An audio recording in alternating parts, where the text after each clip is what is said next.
Ang susunod na programa ay rated PG. Patnubay at gabay ng magulang ay kailangan sa mga batang manonood. Magkasabay na palabas ang pagkidnap, Part 1! Bilis! Ran! Bilisan mo na! Malapit nang matapos ang rehearsal ni Tabanoske. Pero hindi pa ako pwedeng umalis. Maghahanda pa ako ng pagkain ni Papa. Ano ba? Hayaan mo na yun. Malamang lasing na siya at tulog. Teka lang. Yes! Sinipon ba ako? Ha? Dahil doon? Ano yun ba?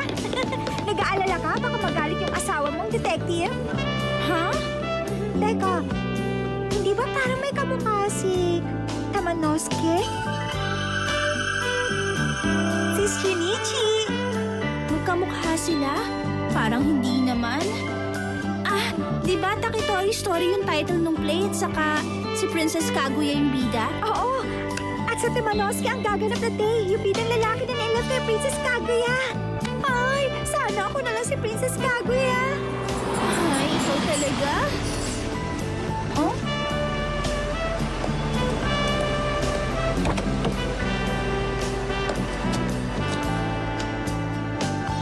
Sobrang mahal ng kotse na yan ah. Sino kaya yan?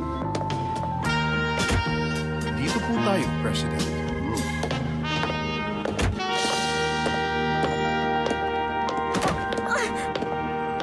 Naku! Hoy! Kayo, excuse me ha? Mali! Hindi ganyan! Hindi. Sinusundo na kita, Renge. Halika na, umuwi na tayo. Hindi ako uuwi. Dito lang ako, hindi ako aalis. Renge! Onuki, Opo. tayo na. Umuwi na kayo, Miss Renge. Ayoko.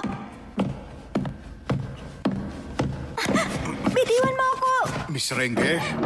Ha? Ano kayang nangyayari dito? Yung babaeng yun, siya si Princess Kaguya. Sandali lang. Ano bang nangyayari? Sino po ba kayo? Ako si Hanshiro Kataoka. Ako ang ama ni Renge Kataoka. Kataoka? Kataw ka? Hindi ba siya ang... Siya ang founder ng Kataoka Concern at siya ang presidente ng kumpanya ngayon. Ano raw? Eh di ang ibig sabihin. Galing pala talaga siya sa mayamang pamilya. Grabe. Renge, wala kang sinabing kahit ano sa amin tungkol dito. Pero, walang kinalaman dito ang bagay na yun. Wala yung kinalaman na kahit ano sa kagustuhan ko umarte. Pero... Si Renge, sa tingin niyo, hindi ba? Naglayas ka? 6 na buwan akong walang balita sa kanya. Kaya dahil doon sinabihan ko si Onuki na hanapin si Renge. Grabe naman yun. Pero hindi naman kami masyadong naiiba sa'yo. Dahil sa trabahong ito, bihira din namin makasama ang parents namin. Tama yun. Pero sa tingin ko, hindi pa rin maganda na pag-alalahanin mo sila. Onuki! Yes, sir. Tayo na. Umuwi na kayo, Miss Renge. Ayoko, hindi ako uuwi. Basta, hindi na ako babalik sa bahay. Pero Miss Renge... Onuki! Yes, sir. Pasensya na sa abala. Kapalit ng abalang nagawa namin, gusto naming magbigay ng tamang halaga para sa inyong lahat. Wala akong tatanggapin galing sa inyo. Walang dahilan para gawin ko yon. Direktor, Umuwi ka na ngayon din, Renge. Renge, umuwi ka na muna. Mag-usap kayo tsaka ka bumalik.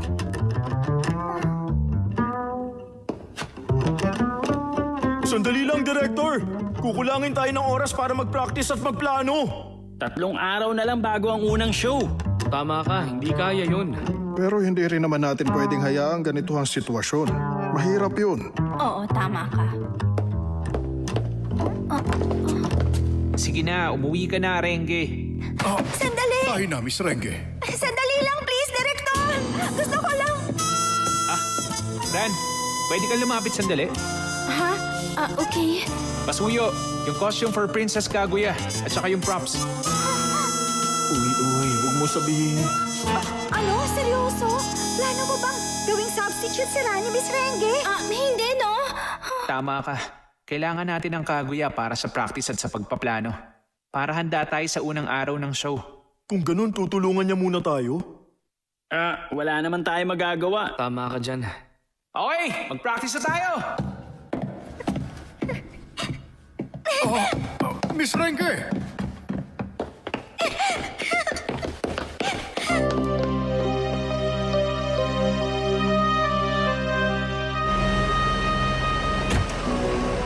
Hindi ba parang ang lupit naman niya? Ni Director? Mali kayo. Naniniwala si Director kay Renge. Sigurado siya na babalik siya. Oo, tama yun.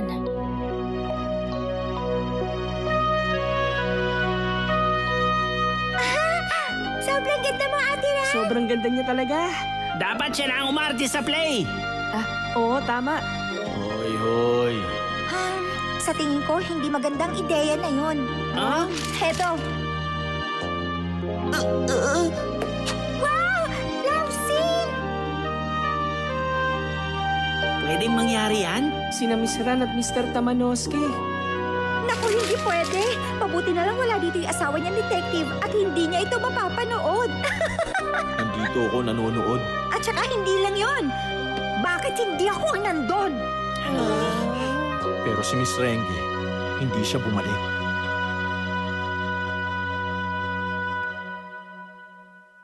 At dumating na ang unang araw ng performance nila.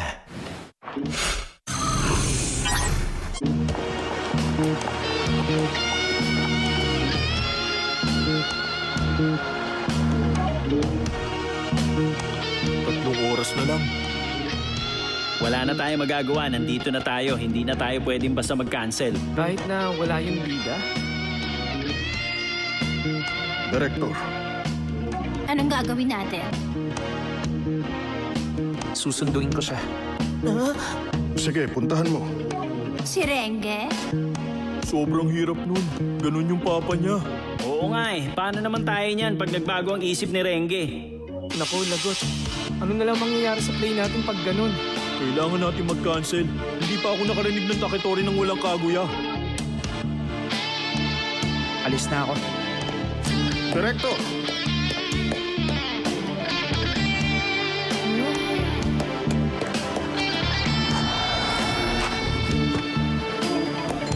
Teka, Mr. Tamanoski! Bilang substitute niya, meron lang akong gustong sabihin kay Miss Renge. Tara na po, pakibilisan niyo po!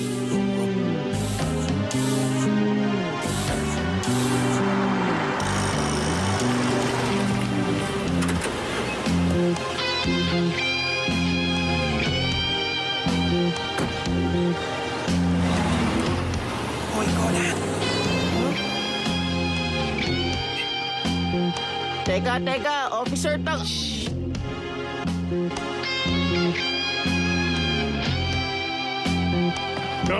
Kayong dalawa, anong ginagawa niyo rito? Papa? Takagi! Pasensya na, sir.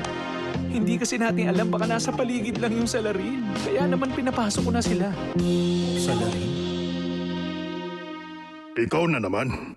Ano namang kailangan mo ngayon? Isa lang po ang kailangan ko. Nasaan po siya? Nasaan si Renge? Ang totoo. Buong akala ko nandun sa theater si Renge at kasama niyo siyang lahat. Po? Mula kagabi, hindi ko alam kung nasan siya. Sabi niya magsha-shopping lang siya. Anong sinabi niyo? Papa, ano nangyayari? Kayong dalawa, huwag kayong makialam dito!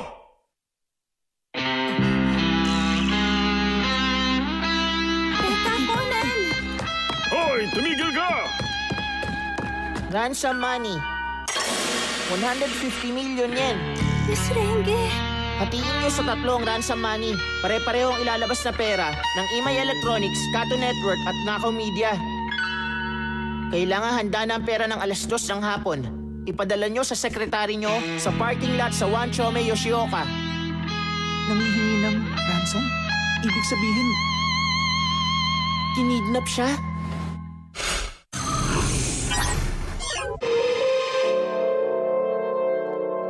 Okay, so mga isang oras na. Mula nang pinadala nila ang blackmail letter na ito. Opo.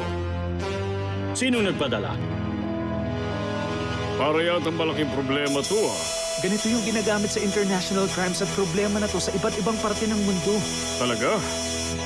Mr. Katauka, tungkol nga pala doon sa demand ng kidnapper na hati-hatiin sa 3 yung ransom. Onuki. Yes, sir. Hindi pa po nagtatagal nang magkaroon kami ng transaction sa 3 kumpanya na yon. Ha?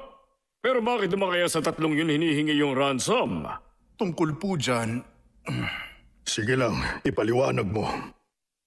Yes, sir. Yung mga manager po kasi nung 3 nabanggit na mga kumpanya, nag-propose po silang lahat para hingin ang kamay ni Miss Renge. Ha? Parang katulad yan ang kwento ng ano ah. Teka.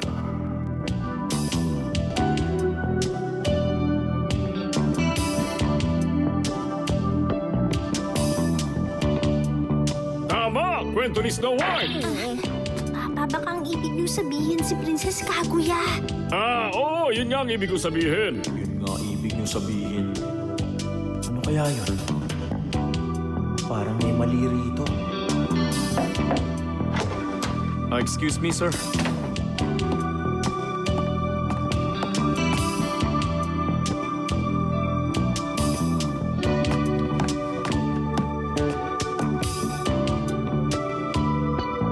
Paalisin mo siya. Ayoko na makarinig ng mga dahilan. Bakit? Anong problema?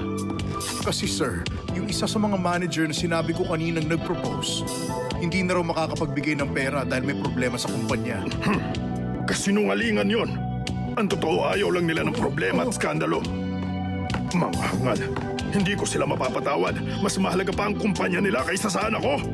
Paano na yan ngayon? Hindi na mabubuo yung perang pan-ransom. Nakahanda na ang pera. Gagamitin ko lang ang pangalan ng kumpanya nila. Pero hindi ko na ibibigay sa pamilya nila ang anak ko. Aba naman, sumuko na agad at hindi na sumali sa laban. Lalong naging katulad ng...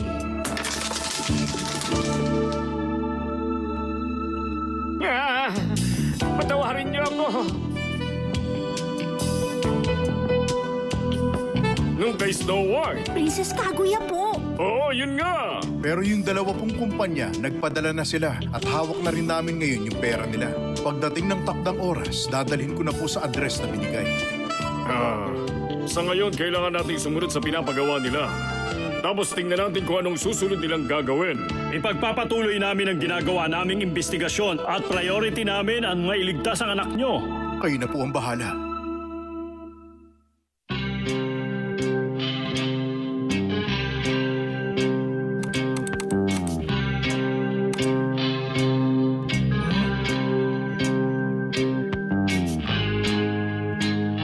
Sandali. Kinat yung video at pinagdugtong. Siguro, para mawala yung liwanag. Hininto muna nung kidnapper yung camera tapos sinara niya yung bintana. Teka, sandali. Ano yun? Yung nasa buhok niya. Sapot ng gagamba? Hindi. Kung yun nga, may mali sa posisyon niya. Ang lugar na yan, Ha? parang alam ko kung saan ang lugar na yan. Pamilyar sa akin. Ha? Ikaw? Ilang beses ang kita pinagsabihan? Pasaway ka! Pasensya na po, Uncle! Asar, malapit ko na malaman eh.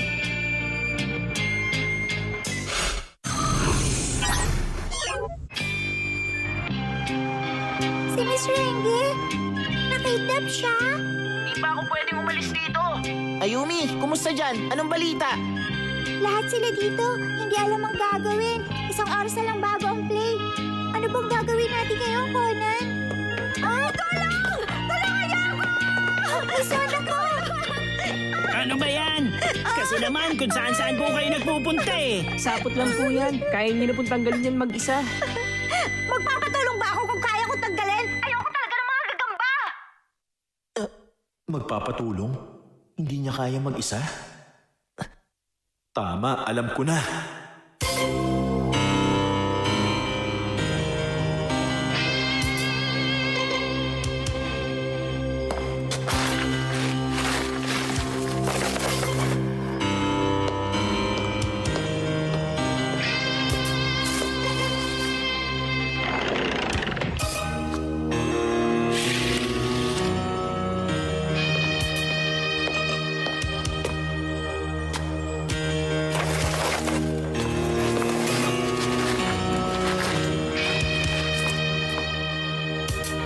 Fake kidnapping? Siya mismo may gawa. Bakit naman niya gagawin yun? Tingin ko baka ayaw ni Miss Renge na matuloy yung usapan tungkol sa pagpapakasal niya. Anong ibig mo sabihin?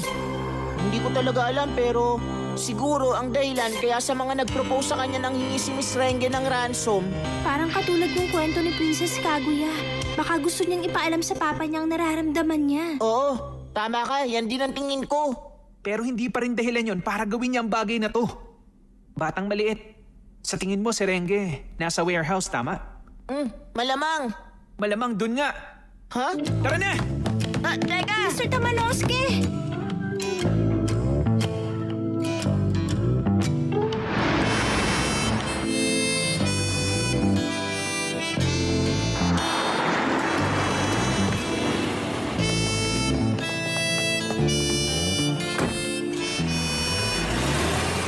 Eto na yon. Yan yung warehouse ng costumes at props namin. Narentahan namin yan. Ang alam ko, may hawak ding susi si Renge dyan.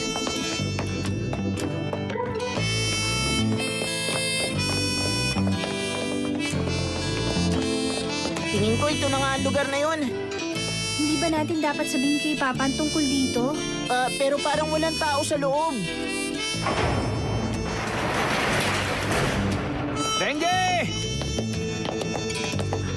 Miss Renge!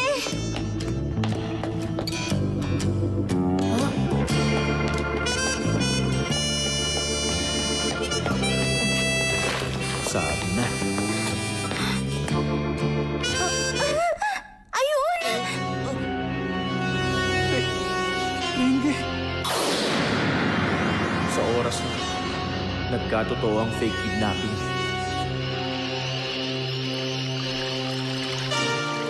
Nako, totoo na ngayong kinidnap si Miss Renge.